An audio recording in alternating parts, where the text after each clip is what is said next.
Nudažytų paviršių eksploatavimo problemas, kurios iškyla intensyvaus naudojimo patalpose, virtuvėse, koridoriuose, mokyklose, ligoninėse, padeda išspręsti naujos medžiagos panaudojamos gaminant dažus.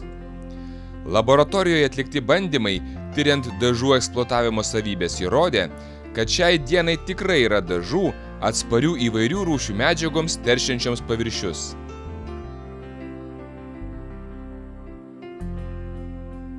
Bandymai parodė, kad pas mus gaminami pirmos klasės atsparumo dažai, ypač atsparūs bet kokioms teršiančioms medžiagoms.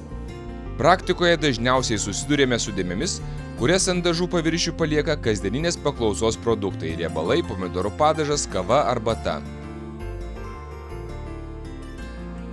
Šiais dažais nudažytą paviršių, išteptą riebalais ar pomidorų padažu, galima nuvalyti iki minėtų produktų išdžiūvimo.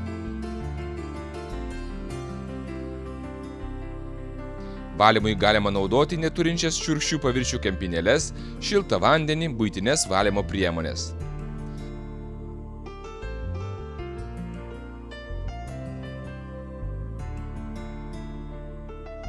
Dažnai susiduriama ir su atvejais, kai paviršiai apliejami kava ar arbata.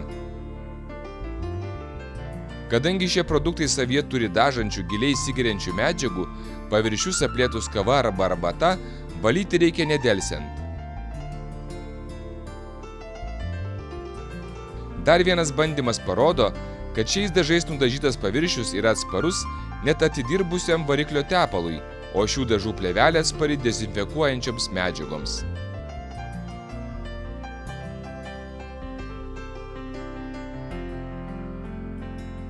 Šiais dažais nudažyti paviršiai nesipoliruoja, neįgauna blizgesio, valant nepalieka dėmių. Nudažyti paviršiai atsparūs dezinfekuojančioms priemonėms. Be gerų dažų eksploatavimo savybių, kurias įrodo šie bandymai, tokie dažai turi gerą paviršiaus dengiamumą.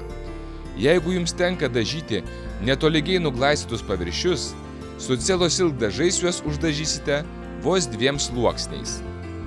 Paviršius, kurie buvo nudažyti ne žemesnės kaip 3 klasės dažais ir ant kurių yra išlikę nešvarumų dėmės, rekomenduojame perdažyti Celosilk dažais.